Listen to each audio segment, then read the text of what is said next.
नमस्कार, मैं हूं नीलू।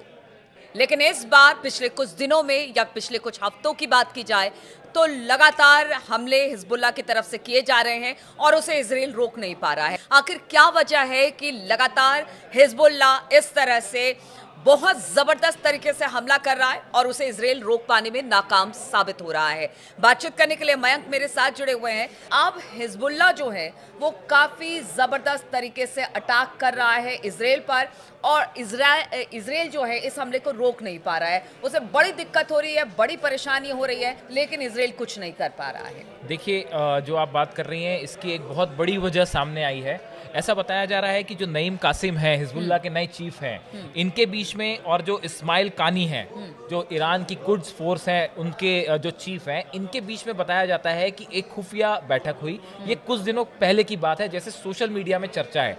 और ये नईम कासिम और इस्माइल कानी के बीच जो मुलाकात हुई, जो बैठक हुई, इसमें एक नई स्ट्रेटजी तय की गई कि इजराइल पे कैसे हमले करना है। और देखिए, अगर हम पिछले 7-8 दिन की बात करें तो हम जो है ना एक नया पैटर्न देख रहे हैं इजराइल पे हमले का। देखिए, ऐसा बताया जाता है कि इस मीटिंग के बाद इसमें यह तय हुआ कि अब रोज हर 5 घंटे में करीब 5 से 10 रॉकेट इजराइल पर लेबनान की तरफ से फायर किए जाएंगे, ऐसा इस मीटिंग में तय हुआ है।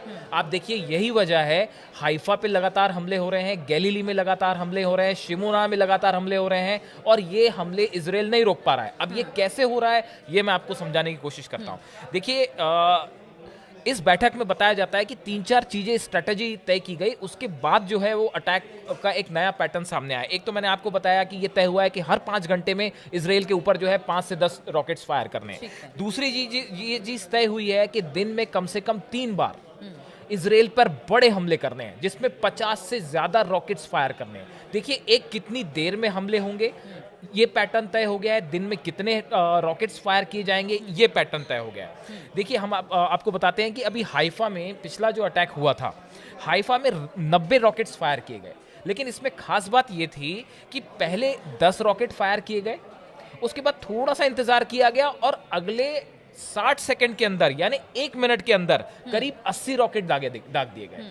आप समझ रहे हो इस पैटर्न को? देखो आप, गैलीली में 10 रॉकेट दागे गए, उसके बाद थोड़ा सा वेट किया गया और अगले 60 सेकंड में 40 रॉकेट दाग दिए गए। देखिए, ये पैटर्न है अटैक करने का हिजबुल्लाह का, जो पिछले 7-8 दिन में सामने आ रहा है हमारे। तो क्या यहाँ पे एक सवाल ये भी उठता है, क्या जो आयरन डोम की जो कमी है, क्या उसे पहचान लिया है हिजबुल्लाह ने और उसी को आधार बनाकर कि हाँ, इस तरह से अगर हम हमले करेंगे तो शायद ज्यादा नुकसान इजराइल को होगा? बिल्कुल ठीक पकड़ा आपने जो आप कह रहे हो। ये आयरन डोम को कैसे डॉज दिया जाए, कैसे उसको चकमा देके हमला किया जाए, ये इसी की स्ट्रेटजी है। आपने 10 रॉकेट फायर किए, आयरन डोम उसमें इंगेज होता है, उसके बाद तुरंत थोड़ा सा वेट करके एक साथ 60 रॉकेट दाग दिए गए, एक साथ 50 रॉकेट दाग दिए गए। इसी का नतीजा है कि हाइफा से जो हमलों की तस्वीरें सामने आ रही हैं, जो गैलीली से तस्वीरें सामने आ रही हैं, वो बता रही हैं कि रॉकेट्स गिर रहे हैं और बड़ा नुकसान हो रहा है। इसी के अलावा मैं आपको एक और इंपॉर्टेंट चीज बताऊं, आलमा रिसर्च इंस्टीट्यूट है, इसने एक रिपोर्ट अपनी दी है। इस रिपोर्ट के मुताबिक अब तक क्या हो रहा था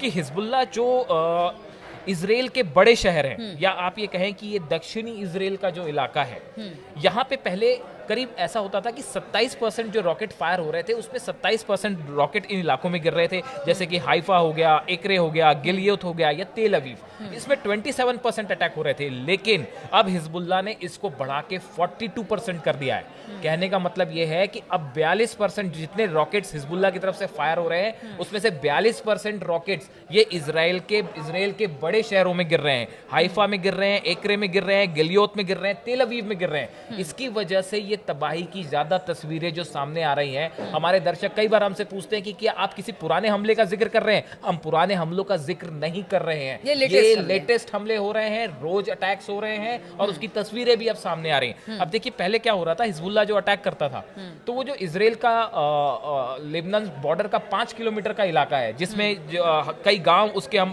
बता सकते हैं कि जैसे नहारिया हो गया या शिमोना हो गया या मनारा हो गया, इसमें करीब पहले जो है वो 54% अटैक होता था। रॉकेट्स जो हमले होते थे वो 54% होते थे, उसको घटा के अब 39% कर दिया है। देखिए अब फोकस जो है वो इजराइल के बड़े शहरों में है, जहाँ पे केमिकल हब्स हैं, फैक्ट्रीज हैं, जो हमने कल बताया था, ज्यादा डैमेज करने के लिए। तो देखिए दो बातें सामने आ गई। पहली बात तो ये हो गई कि इजराइल पर कितने रॉकेट फायर करने हैं, इसकी बाकायदा स्ट्रेटेजी बनाई। दूसरा, कितनी कितनी देर में रॉकेट्स फायर करने हैं, इसकी स्ट्रेटेजी बनाई। तीसरी स्ट्रेटेजी ये है कि कहां कहां अटैक होना है, बड़े शहरों, इसकी स्ट्रेटेजी बनाई गई। देखिए ये 3 फोल्ड स्ट्रेटेजी है। और ये जो बताया जा रहा है कि ये जो नईम कासिम और इस्माइल कानी के बीच में जो मुलाकात हुई, उसके बाद ये जो चीज सामने आ रही है। और दूसरी चीज एक और है जो अक्सर आप जिक्र करती है, ड्रोन अटैक।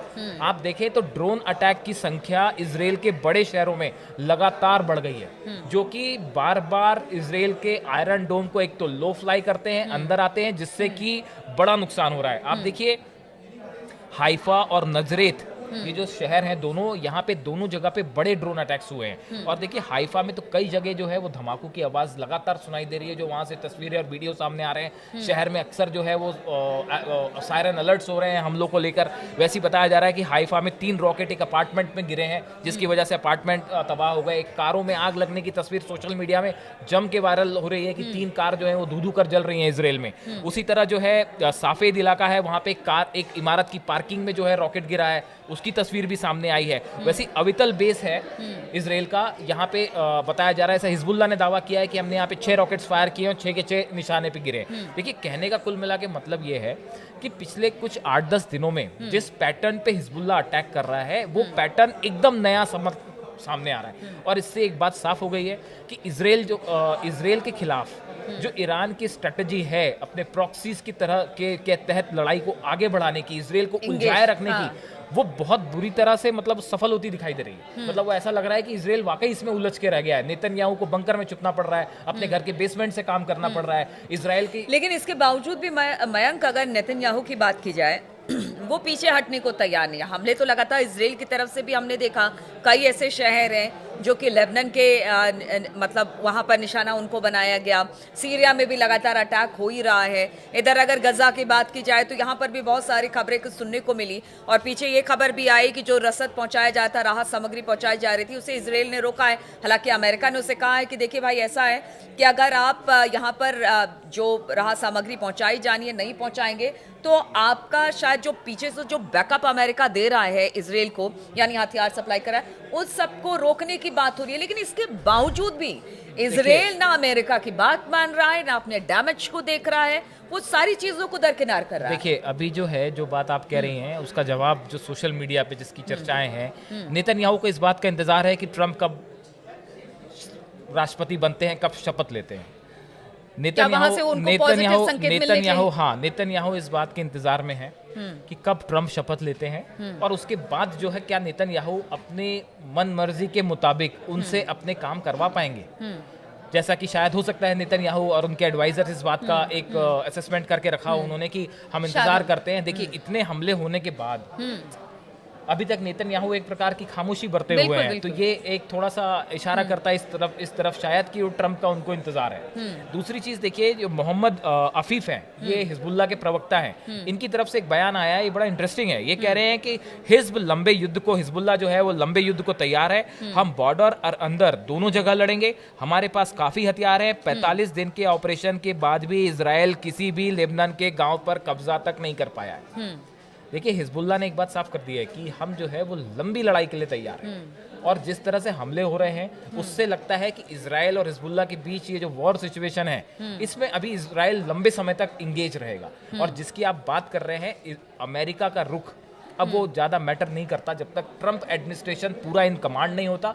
उसका रुख लेबनान को लेकर क्या होता है, ईरान को लेकर क्या होता है, और जो है वो नेतन्याहू को कितना सपोर्ट ट्रंप करते हैं, इससे ये बात तय करेगी कि इस पूरे इलाके में बात किसी शांति वार्ता की तरफ आगे बढ़ती है या युद्ध जारी रहेगा। बिल्कुल, तो ये बड़ी बात है कि लेबनान में हिजबुल्लाह लगातार दावे कर रहा है कि देखिए हमने अब तक इजराइल को आगे बढ़ने नहीं दिया है। इजरायली सेना जो है वो आगे बढ़ रही है, लेकिन हमने अब तक 1 इंच जमीन पर उसे कब्जा करने नहीं दिया है।